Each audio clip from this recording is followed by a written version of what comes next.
When you get to small and mid-sized businesses and Fortune 1000s, you're out. You're done. Totally different game in terms of what works for them. So we'll talk about that for a second.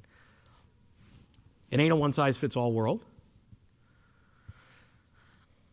So I want to just touch on the blatant differences here. So if you can see on the bottom here, we'll start with the bad news, then we'll get to the good news.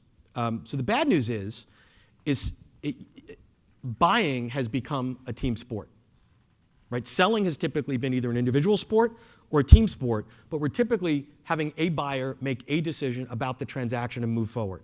Now, that is still true at certain price points. When we get to larger scale offerings, let's say north of 200,000, 250 at that level, it is a team sport.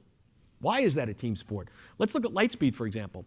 If I fall in love with somebody's content in here, and they come to me, and I'm a Fortune 1000 buyer, and they say, wow, that was awesome. I've got 2,000 people, blah, blah, blah.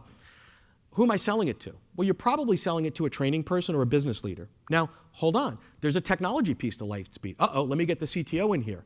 Wait, you're dealing with data and stuff. Uh-oh, let me get regulatory in here. Uh-oh, we've got other things that HR is doing. Let's get HR in here. And the next thing you know, you've got to sell to all these people. Not one of them individually can say yes and sign the check, but each one has veto power. So this is sort of like The View or America's Got Talent with the buzzers. Bad stuff, right? So you got to be able to understand and satisfy all their needs. And if you don't feel comfortable satisfying the need of a technology person or a compliance person or a learning person, figure it out. You're going to either have to get some help figuring it out because you will strike out. And those numbers are going up. It went from 5.4 2 years ago to 6.8 people. That's a lot of people. The days of taking the client out to the 3 martini lunch and getting the deal on the back nine, or the golf, the back nine would be the golf course, or the back nine on the golf course, pretty much over at scale. Pretty much over. So in B2B, they have budget cycles. Here's the good news, right? They have predetermined amounts of money to spend on you and stuff like you.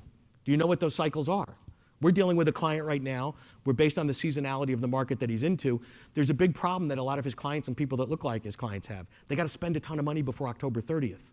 Hashtag good problem, right? So what are we doing? We're pounding the hell out of these clients. Go, hey, we know this is the time of the year. There's a little bit extra sitting on the budget here. Here's some cool stuff we got. Are you interested? Oh, great. Can we park some money here and you don't deliver it till next year? Yeah, we're really good like that. We're good. We're customer centric. We'll let you do that, right? The decisions are made by groups. We talked about that. It takes time. If you're used to a transactional-based sale, speaking, that is a short game. Large-scale sales could take 6 months. They can take 12 months. They can take 18 months. So I'm not suggesting that you just flip a binary switch and say I'm going all into the big clients, because you got to feed your pipeline and you got to eat in the interim. But you have to layer this on to what you're doing. And you have to develop a pipeline that says in 6 months from now, 12 months from now, and 18 months from now, I want to sell my first $100,000 deal. I want to sell my second. How do you do that? You have to be able to build that up. On the B2C side, obviously, it's a fast cycle. I mean, literally, some of the tactics I saw today, it's so impulsive. I mean, it's literally people surfing the web, clicking, boom, boom, boom. Biometrics, I don't even have to take my card out. Like, that's an antiquated gesture now. It's got my thumbprint and it just goes right to Apple Pay. It's emotional. Not that there aren't emotions in the B2B world, but they're tempered. They're less so than, oh my God, somebody in the back of a Grant Cardone event that's just can't wait to throw the money at the stage. It's impulsive. Most people in the consumer world, if they sort of sobered up 3 days later and bought that in a very deliberate way, probably wouldn't have made that same decision, right? And this whole back of the room cycle, there's a lot of stuff that works there. It's not valid on the corporate side.